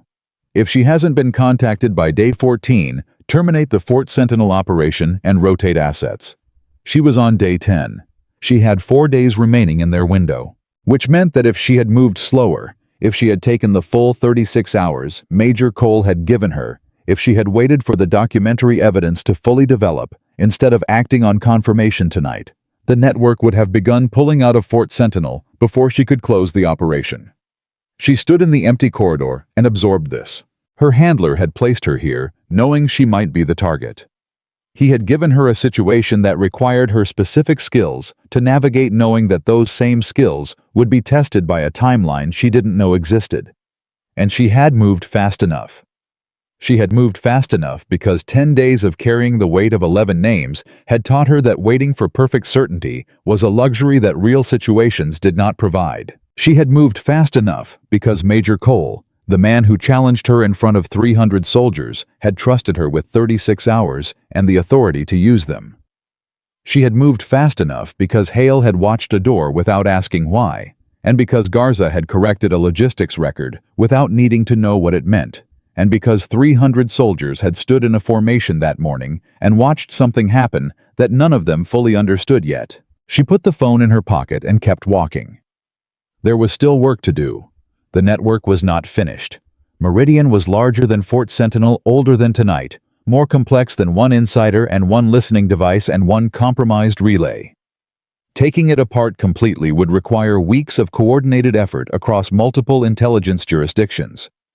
But it had started here. It had started with a pattern. It had started with a 29-year-old intelligence officer standing in a formation while a major asked her what she brought to the battlefield and answering with the honest truth that she hadn't expected anyone to act on. Information. Because before people pull triggers, someone has already made a decision. She sat down at her desk in the intelligence section, opened her secured laptop, and started writing the report that would be the first document in the case file that would ultimately dismantle the network that had been hunting her for 2 years and protecting itself with the lives of soldiers for longer than that. She wrote fast. She did not look at the clock.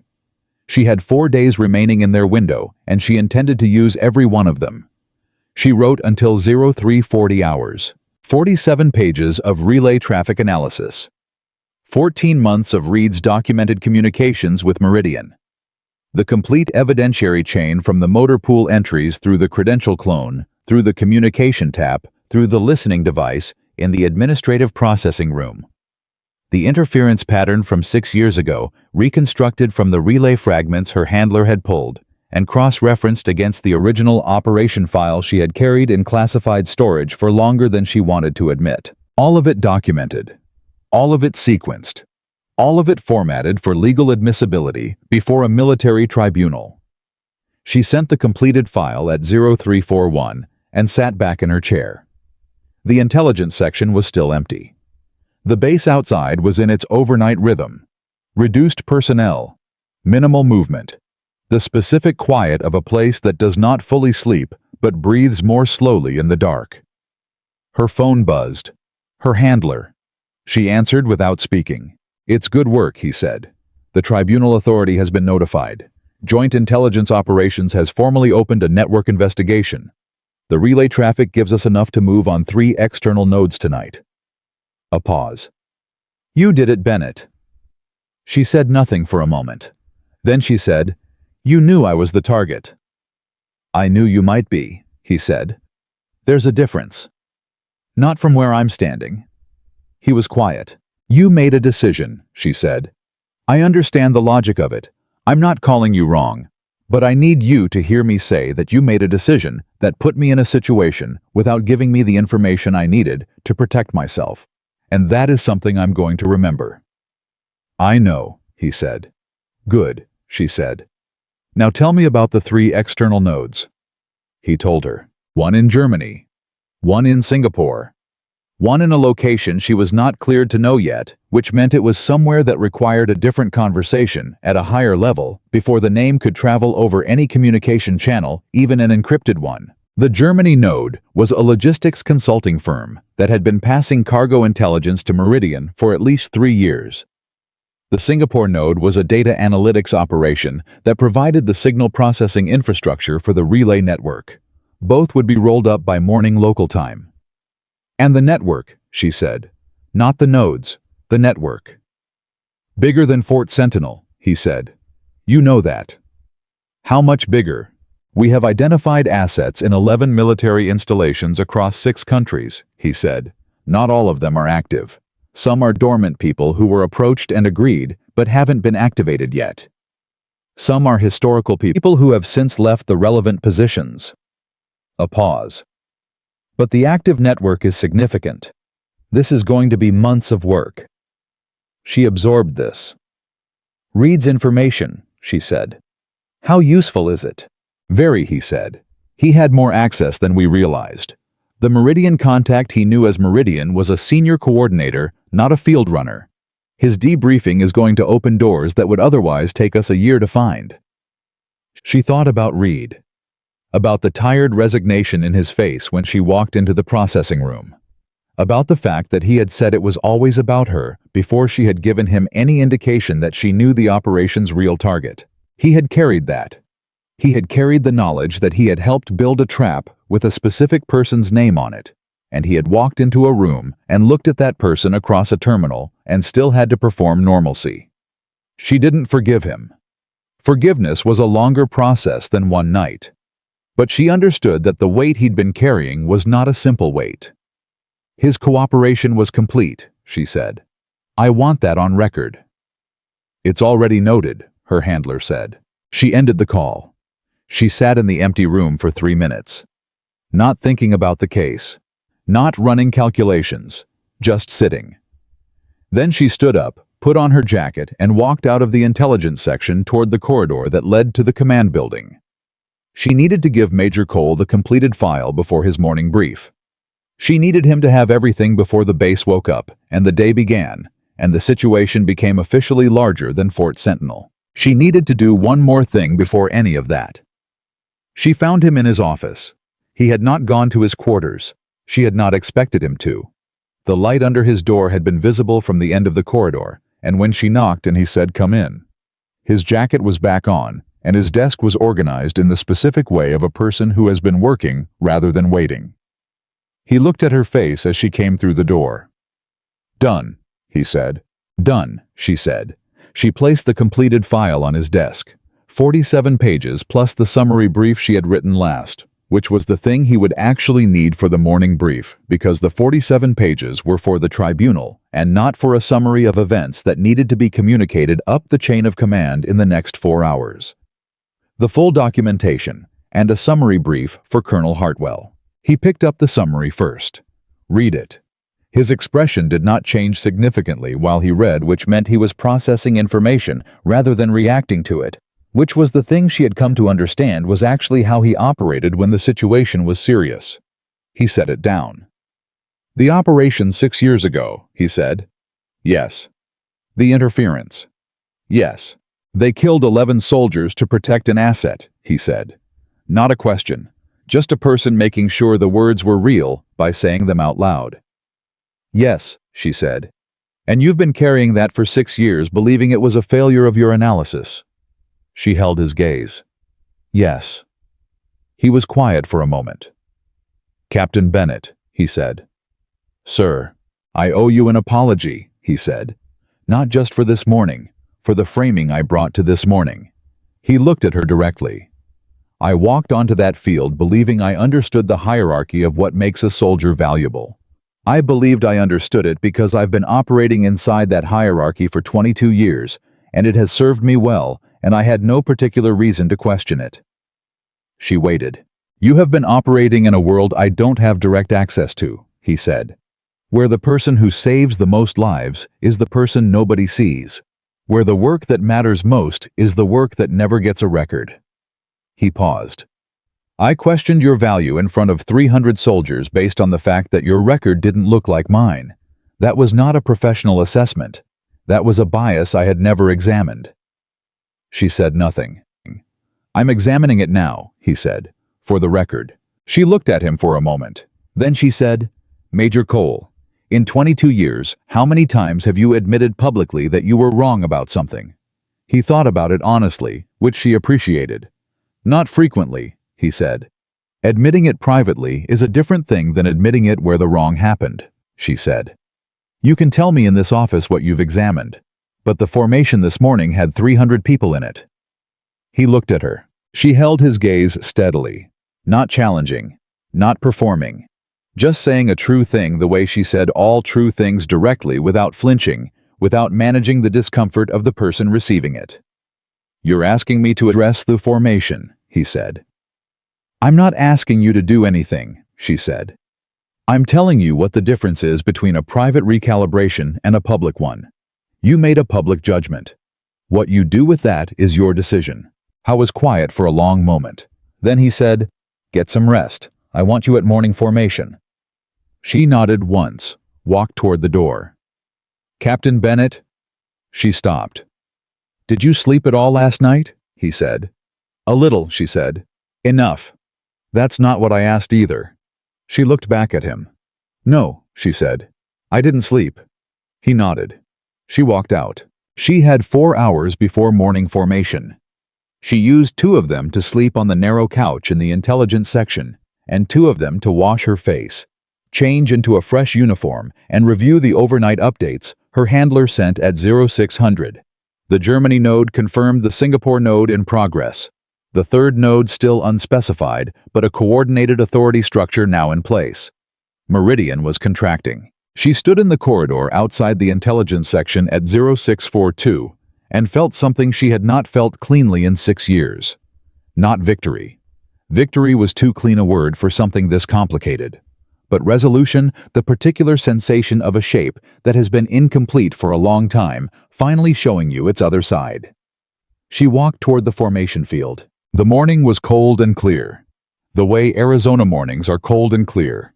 Sharp-edged, unambiguous with a quality of light that made everything visible and precise. 300 soldiers were assembling. She took her position in the second row. Around her, the base went through the familiar motions of a morning formation. Equipment checks, head counts, the low mechanical sounds of a structure organizing itself for the day. Nobody spoke to her directly. A few people glanced at her. She had been the topic of conversation since the previous morning's formation, she knew. The story of the tactical assessment, the wind question, the scenario result, the post-formation events that had not been officially communicated but had moved through the base, in the way significant things, always moved through closed communities, had been circulating. She looked forward and waited. Major Cole walked to the front of the formation at precisely 0700. He stood the way he always stood, back straight, jaw set. The bearing of 22 years and the particular authority of a person who has inhabited a role long enough that the role inhabits them back. He looked across the formation for a moment. Then he said, at ease. The formation relaxed. Before the evaluation review, he said. "I have something to say." The formation went very still. Morning formations had specific rhythms, and this was not part of the rhythm. 300 people who had been through enough formations to know every beat of it recognized in the departure from the expected sequence that something different was happening. Major Cole looked at the second row. "Yesterday morning," he said, "I called Captain Bennett out of this formation and questioned her competence publicly, in front of all of you." His voice carried the way it always carried, no performance in it. Simply the natural projection of a person accustomed to being heard by large groups. I framed it as a professional assessment. It wasn't. It was a judgment I had made before I had information, and I dressed it up as an assessment after the fact. Nobody moved. Captain Bennett has spent the past 10 days conducting a counterintelligence operation that identified and neutralized a threat to this base and to personnel on it, he said. She did it while I was evaluating whether she was worth listening to. She did it while some of you were making the same evaluation I was making. A pause. She did it because it needed to be done, and she was the person capable of doing it, and she did not stop doing it because the people around her hadn't decided yet whether she was credible. The silence had weight. "I was wrong about her," he said. "I want to say that in the same place I was wrong in front of the same people." He looked across the formation. "You will hear more about the specifics of what Captain Bennett found through official channels in the coming days. What you should understand now is this: the reason this base is secure. This morning is not because of anything I saw. It's because of something she saw that I missed entirely." He looked back at the second row, at her. She held his gaze. She did not look away, and she did not look down, and she did not do anything with her face except receive what was being said, the way she received all information directly, without armor, without the performance of not being moved by it, because she was moved by it. She would not have said it out loud, not in that formation, not in that moment, but she was moved by it in the specific way that years of carrying something alone move you when someone unexpectedly acknowledges the weight. "Carry on," Major Cole said. The formation moved back into its morning structure. Sergeant Hale fell into step beside her as they moved toward the first evaluation station. He said very quietly, "That's the first time I've ever heard him say that, in 14 years on bases where he commanded." She said nothing. "How does it feel?" Hale said. She considered the question with the same honesty she applied to everything. "Like something that should have been unnecessary," she said. "And like something I'm glad happened anyway." He nodded. They walked in silence for a moment. Then he said, "The operation last night. You had the name before you brought Major Cole in. Yes? You had it for 2 days. Yes? And you didn't move on it until you had complete documentation. Yes. Because of the last time," he said. She looked at him sideways. "You told Major Cole about the 11 soldiers," Hale said. "I was in the room. I heard it." He kept walking. "I've been in a lot of situations where people carry something like that, and it makes them slower, more careful than the situation requires. Overcorrecting." He paused. "You didn't overcorrect. You moved exactly as fast as the situation needed. Not faster, not slower." She walked for a few steps without answering. "I've been working on that for 6 years, she said. "It shows," he said. They separated at the evaluation station. She went to her assigned position. The morning ran its normal structure. Evaluations, reviews, the procedural machinery of a military base processing itself through another day. But the day was different from other days. Not in its structure, in its texture. The way people moved in her proximity. The way conversations paused when she walked into a room and then resumed with a different quality than before. Not the polite management of someone they hadn't decided about yet, but the adjustment that happens when people recalibrate an existing assumption rather than building a new one. She noticed it the way she noticed everything. She filed it. At 1100 hours, her phone showed a message from her handler. "Singapore confirmed. Third node identified. Briefing with Joint Intelligence Operations Oversight Committee at 1400 your time. Attendance required." She read it twice. The third node had a location now. She would learn it at 1400. She spent the 3 hours between the message and the briefing doing two things. First, she completed the final documentation addendum for the tribunal file, a section she had identified as incomplete at 0340 and had not had time to finish before the morning formation. It covered the specific mechanism by which the secondary manifest had been introduced into Fort Sentinel's base management system, not by Reed, as she had initially assumed, but through a supply chain compromise that predated Reed's involvement by 8 months, which meant the network had been preparing Fort Sentinel as a potential operation site for significantly longer than Reed's 2-year association with Meridian. When she found this, she sat very still for about 30 seconds. Then she added it to the file. The second thing she did was walk to the room where Reed was being held for his formal debrief. He was sitting at a table with a legal officer and a recording system, and the specific posture of a person who has agreed to something significant and is now in the process of discovering exactly how significant. He looked up when she came through the door. The legal officer started to speak. She said, "I need 2 minutes, off the record." The legal officer looked uncertain. "Off the record," she said again pleasantly and firmly, in the way she said things that were not actually open to discussion. The legal officer stopped the recording and stepped outside. She sat down across from Reed. He looked at her. Not with the fear from the previous night. Not with the resignation. With something more complicated. The look of a person who has had 8 hours to think about the full shape of what they were part of, and is still processing the dimensions of it. "The supply chain compromise," she said. 8 months before you made contact with them. He looked at her steadily. "I didn't know about that." "I know," she said. "I'm not here to add to your case. I'm here because there's a piece of this I haven't been able to reconstruct fully, and you may have information that fills it." She paused. "When they first approached you in Brussels, how did they know to approach you specifically? What did they tell you about how they found you?" He thought. "They said they had a comprehensive profile of Fort Sentinel's logistics command. They said they'd identified me as a person who understood the gap between what military logistics can do and what it's allowed to do." He paused. "They framed it as inefficiency. They said they worked with people who believed the intelligence community moved too slowly and that information should move faster to the people best positioned to use it. And that framing was effective," she said. "I believed in it," he said. "At the time, I believed the inefficiency argument was genuine. I believed I was doing something that served a purpose." His voice was flat, not defensive, just honest.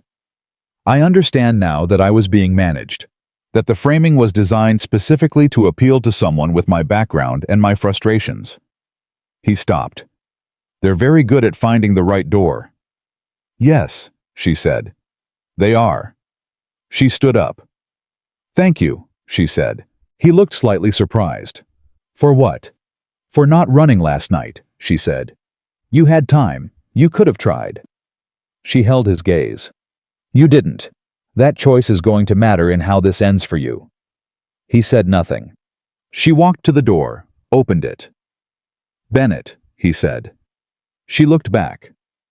"I'm sorry about the 11 soldiers," he said. "I know that doesn't do anything, but I want to say it." She held his gaze for a moment. "Tell the tribunal everything," she said. "All of it. Every name, every contact, every ask, every piece of information. That's what does something." She paused. "That's what makes 11 names mean something besides a failure." She walked out. The 1400 briefing was conducted via secure video with Joint Intelligence Operations oversight. 6 faces on the screen. She recognized 3 of them. The other 3 were senior enough that their presence indicated the network investigation had already moved to a level above what she had been briefed on. The briefing lasted 40 minutes. The third node was Washington. Not a foreign asset. Not a private contractor. A serving official inside the Department of Defense's intelligence oversight structure. Someone who had been in the position for 4 years and who had, according to the relay traffic documentation, been providing Meridian with advance warning of every significant joint intelligence operations deployment for most of that time. The room, even over a video connection, went very quiet when this was confirmed. She understood immediately what it meant. Every operation she had run in the past 4 years had moved under the awareness of someone who was feeding that information to the network. Every deployment, every assignment, every time she had been placed somewhere to find something, the person who had coordinated the placement had reported it outward before she arrived, and the person who had placed her at Fort Sentinel, her handler, had not been compromised. She knew this because the relay traffic showed the Washington node losing track of her specifically.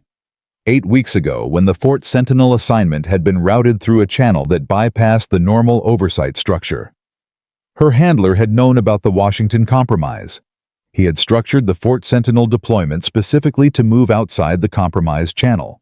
He had placed her here, knowing she was the target, because it was the only way to run the operation without the Washington node seeing it coming. She sat with this for a moment. Then she said into the video call very calmly, "I want to understand the timeline for the Washington action." The senior face on the screen, a woman she did not recognize, whose bearing suggested flag-level authority, said, 48 hours. We need the relay traffic documentation to be independently verified before we move. Your documentation begins that process. 48 hours, Olivia said. Yes. And in the meantime, the Washington node has no indication that the Fort Sentinel operation resolved last night. The relay network is dark, the senior face said. When you removed the transmit from this processing room, the primary relay path collapsed. As far as the Washington node is aware, Fort Sentinel went quiet, which is consistent with an operation being suspended, not concluded. They think Meridian pulled back, Olivia said.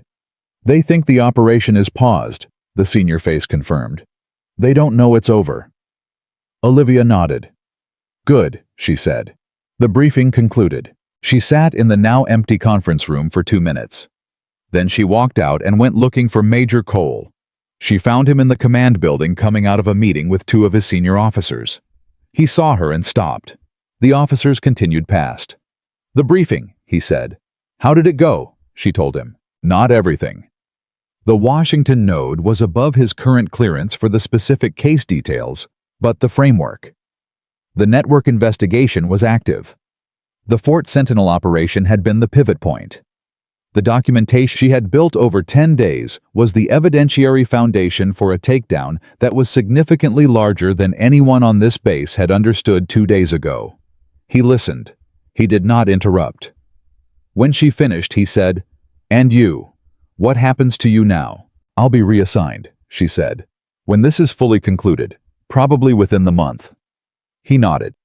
"Fort Sentinel is better for having had you here," he said. She looked at him. "I mean that specifically," he said. "Not as a professional courtesy. I mean that the credential audit process that Garza ran last night has already identified 2 other access gaps that we didn't know existed. The communication monitoring protocol you used to identify the relay tap is being written into our standard security review. The Eastern Perimeter Assessment that Hale conducted found a sensor coverage gap that has been there for 2 years. He paused. You were here for 10 days, and this base is structurally more secure because of the way you work. She absorbed this. That's not the part I'm proud of, she said. He tilted his head slightly. The part I'm proud of, she said, is that you called the formation this morning. He looked at her. Any of the security improvements, those would have happened eventually, she said. Maybe not this fast, maybe not all at once, but they would have been found. That's procedural. She paused. What you did this morning didn't have to happen. Nobody required it. Nobody would have known if you hadn't done it. You stood in front of 300 soldiers and said something that was true and uncomfortable and completely unnecessary in the most public way possible. She held his gaze. That's not procedure. That's character. And character is the thing that either changes an organization or doesn't. And it changes it from the top, and it changes it when the person at the top does something they didn't have to do in the place where the wrong happened. Major Cole was quiet. 300 soldiers watched you make a judgment yesterday morning, she said. 300 soldiers watched you correct it this morning, in the same place, with the same voice, without qualification and without making it smaller than it was. She paused. That's the thing they're going to remember. Not what I found, what you did. He was silent for a long moment. Then he said very quietly, "I spent 22 years believing leadership was about never being wrong." "I know," she said. "It's not." "No," she said. "It's about what you do when you are." He nodded. She nodded. They stood in the corridor for a moment in the specific, comfortable silence of two people who have said all the necessary things and are simply occupying the same space without needing to fill it. Then he said, "Get some rest, Captain. Actual rest." "Yes, sir," she said. She walked back toward the intelligence section for the last time that day. The base moved around her in its late afternoon rhythm. Personnel moving between buildings. Equipment checks. The persistent mechanical hum of a place that measured time in operational cycles rather than hours. Sergeant Hale was leaning against the wall outside the intelligence section when she got there. Not standing at attention. Just there the way he had been in various corridors and doorways since the previous morning present. In the way solid things are present without announcement. "You're heading out soon," he said. It was not a question. "Within the month," she said. He nodded. "You know what the soldiers are calling what happened yesterday?" She raised an eyebrow. "They're not calling it the day the intelligence officer outsmarted the major," he said. "They're calling it the day the major showed them what admitting you're wrong looks like." He paused. "He gave them something they can use for the rest of their careers. Something about how to be wrong in public without losing who you are." He looked at her. "You gave him that opportunity. You were the reason he had something to correct, and the reason he understood it clearly enough to correct it that way." She leaned against the wall beside him. "I didn't set out to teach anyone anything," she said. "No," he said. "That's usually how the real lessons work."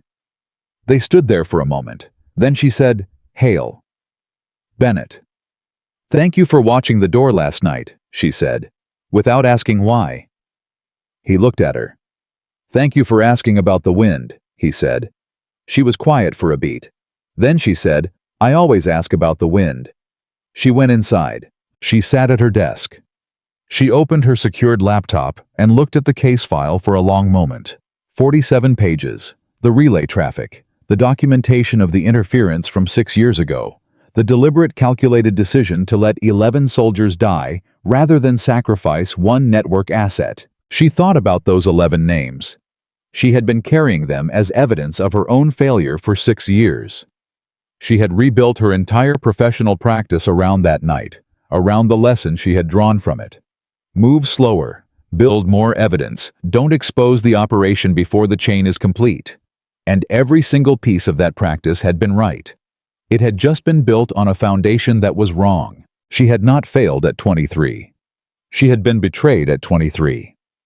And the difference between those two things was the difference between a wound that teaches you something useful and a wound that teaches you something true about the world rather than something false about yourself. She opened a new document. She wrote 11 names, not in the case file, not in the tribunal documentation, in a separate document that would never be submitted anywhere and would never be read by anyone except her. The names of 11 soldiers who had died because a network decided their lives were worth less than an asset's continued operation. She wrote the names carefully. Then she wrote one more thing underneath them. "You were not lost because I failed. You were taken because someone made a choice that had nothing to do with whether I was right or wrong or fast or careful enough. I know that now. I'm going to carry knowing it differently than I carried not knowing it." She saved the document, put it in a folder she had maintained for 6 years, closed the laptop.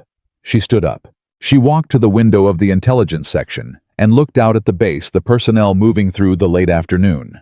The equipment checks the rhythm of a place that was structurally more secure than it had been 10 days ago, and organizationally different in ways that would persist long after she was gone. Major Cole would call a formation tomorrow, and the day after that, and for years after that. And the way he ran those formations would be slightly but permanently different from the way he had run them before the morning. He stood in front of 300 soldiers and said the true and uncomfortable thing. Hale would watch doors without asking why for the rest of his career, because the one time someone had asked him to, the reason had mattered in ways he would never fully be able to articulate. Garza would check both channels before finalizing a briefing decision, because one written note from a quiet officer had stayed with him in the way small correct things stay with people who are paying attention. And somewhere in the documentation she had built over 10 days and submitted at 0341 in the morning, 11 names were attached to a verifiable truth instead of an unexamined assumption, and that truth was going to move through a tribunal and an investigation and a network takedown and change the operational structure of an intelligence system that had been running with a wound in it for 6 years. This was what she did. Not loud, not visible, not the kind of work that produced records or reputation or the stories officers told about themselves at bases like this one. She found what was hidden. She carried what others couldn't see. She worked in the space between what people knew and what was true, and she stayed in that space long enough and carefully enough that the truth eventually had no option except to become visible. She turned from the window. She picked up her jacket. She walked out of the intelligence section, down the corridor, and out into the late afternoon air of Fort Sentinel, Arizona. A base that was different in ways both structural and human from the place she had walked onto 10 days ago, and she felt for the first time in 6 years the specific and unambiguous sensation of weight that has been set down correctly. Not gone, not forgotten, set down correctly. She walked across the base toward her quarters in the measured, unhurried stride of a person who has finished what she came to do and knows that the work ahead is larger, longer, and more important than anything behind her, and who has every intention of being precisely the right person for it. The strongest person in any room is not the one who never doubts, never errs, never stands corrected. The strongest person in any room is the one who does all of those things and keeps going anyway, who carries the weight of what they know, does the work that cannot be seen, and trusts that truth built carefully and completely will always be stronger than the silence designed to contain it. Captain Olivia Bennett had always known this. Now, finally, so did everyone else.